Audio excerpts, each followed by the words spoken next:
Hello everyone, welcome back to Virtual Sunday School. So today is the start of Advent 4. We are a few days away from Christmas, which is really exciting. And so before we can get to our Christmas story, we have to talk about one more group of people, the Magi, who are also called the Three Kings, the Wise People. And here to help me tell that story today are my friends, Celie and Annabelle and Oliver. Hi. Hey.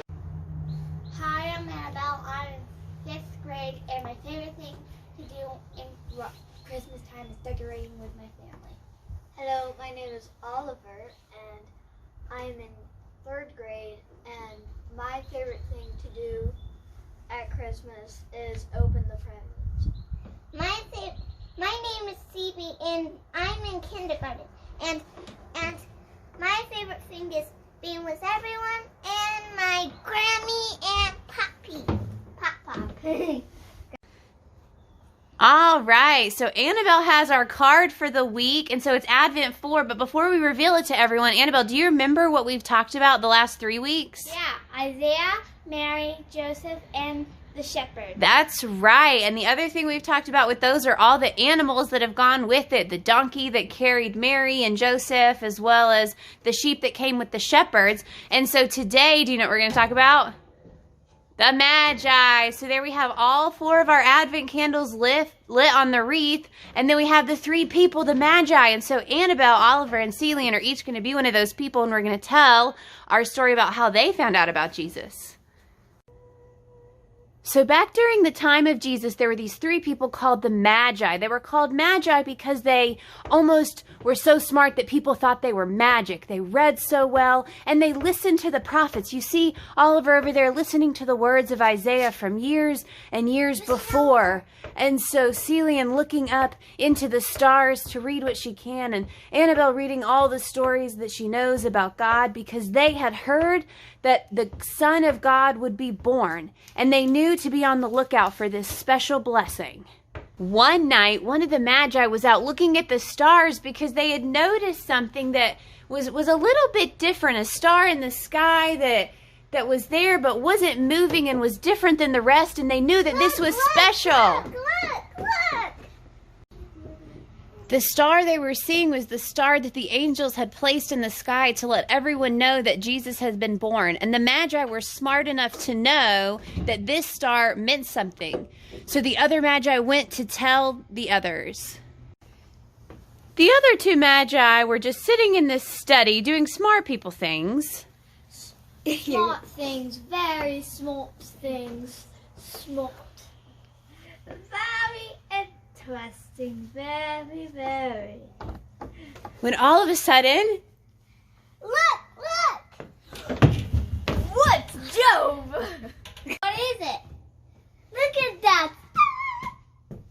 It's the star we've been waiting for. I know it is. then the Magi were off. They grabbed their horses or their camels, whatever they had access to, and they went on a journey, a really, really long journey to follow the star. The Magi had a long way to go. They were not very close to the star at all, so a long journey ahead of them.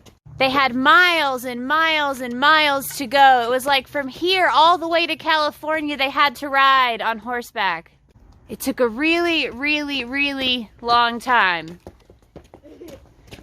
Like a really, really, really long time. They were starting to get so tired. Their journey was so long. And the reason it was as long as it was is because, see, they ran into King Herod. And King Herod was afraid of Jesus and the good things that Jesus would bring. And so they had to take a really, really long route. And so we're not going to hear the end of this story today because the wise men's journey is so long. In a couple weeks, we'll come back and find out if the wise men actually made it to see the baby Jesus, which we know they eventually did. The wise men kept faithfully following the star. So thank you so much, Oliver and Annabelle, for being here today, or for actually letting me come to your house, and for helping us tell our fourth Advent story before the big day of Christmas this week. I'm really excited. So, I'm curious, what is your favorite part of the Christmas story? It's my favorite part was learning how long it took them to get to the stable. Yeah, how long it took the Magi to get there? Mm-hmm. Yeah, I didn't learn it took them that long. It took them like a really long time. What about you, Oliver? What's something either you learned or, something you like about the Christmas story? Very interesting. What I like about the Christmas story is how the star guided all the wise men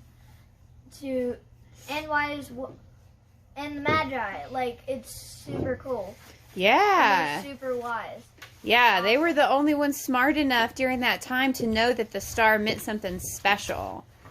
Awesome. Well, thank you all so much for telling our story today. And can someone tell me what the sing is? Thank you all for your wonderful acting and pretending to be our Magi. Bye, everyone. We'll see you in 2 weeks. We're not going to have a Sunday school video next week for Christmas, okay? Nene, say bye-bye. Bye. Bye. Merry Christmas, everyone. Good morning, everybody.